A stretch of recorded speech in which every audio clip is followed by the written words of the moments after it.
Okay, so this is just a quick waist training corset tips video. Just things that I wish I would have known.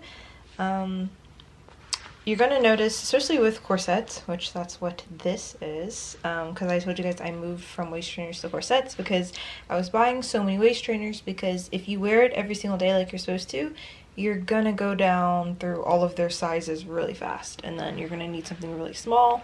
And yeah, so far the corset has held up great. Now with the waist trainers, even though like I stuck to the same brand the entire time, like the last one I had, one of the lining, like, you know, like this metal thing right here, it kind of started poking out. Other than that, like with that other brand of waist trainer that I told you guys about, I haven't had any issues. This is really heavy duty, so I haven't had any issues, which I'm very thankful for because I don't want to buy another one. I bought this, so this would be the end. So no matter how small I get, this will fit me. Yeah. If that makes any sense. But as far as tightening it, that's really what I wanted to talk to you guys about. So right now you can kind of see that my hips down here go out compared to the smallest part of my waist. Now when I was putting on corset, I was kind of putting it on like you would a waist trainer, which you just, you know, with a waist trainer you just clip on the grommets. This, I was just pulling my strings. Let me show you where my strings are right now, my laces. So you see this is really close up here, and then it gets farther apart down there. That works better for my body. Depending on your body, everyone is different. But before before, this is how I was putting on my corset. Let me loosen it up really quick. I was just taking these and I was just pulling and pulling and pulling as like tight as I could go, and then I would notice that it would get really tight down here, so much so that it started digging into my hip bone.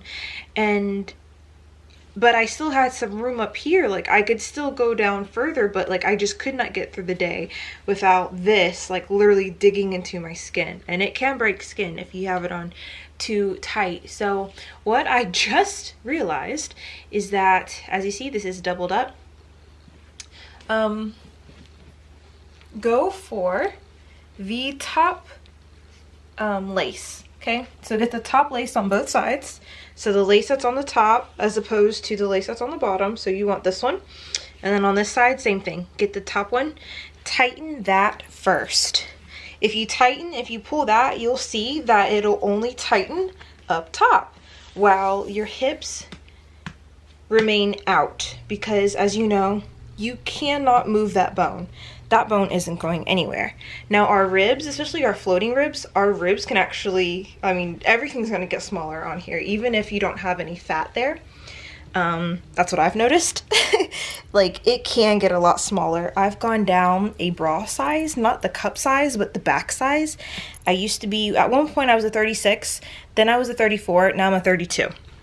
So yeah, this definitely can shrink, and I've never been a 32 back size in my life, so it's directly correlated with wearing waist trainers and yeah, corsets.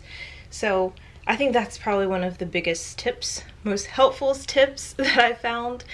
Yeah, but depending on how much extra weight you're holding here, you might only need to tighten up the top half, you know, or if you have like, you know, a nice solid chunk of fat, then obviously you could just pull both strings and you can just tighten as far down as you get until you get to like your hip bones that are underneath. But once you lose some of that weight, you'll notice that you can't go any further down here, but you can still get tinier up here. So yes, other than that, wearing tube tops underneath this is great. So put on a tube top, put it on your stomach, put on your corset or your waist trainer, and that'll help just protect your skin underneath it. Though some days I don't wear it, but if you're having any type of itchiness, then wearing a tube top on your midsection underneath your waist trainer or your corset can be really helpful. So far I got down to 24 inches, and I started at a 29, and some days I was a 30-inch waist. So I had some extra weight on my midsection, and that all happened within 3 months. So it was really pretty quick. And my goal is 23 inches. And my hips so far are 40 inches. So I want 40-inch hips, well, the hip part measuring at my butt. So the widest part of my butt around to the front, that's what's measuring 40 inches. If you just want to go like a high hip or a high waist, like up to here, I think that's like 38 or 39 inches. But enough about that. I hope this was helpful, and I'll have some links and stuff down below.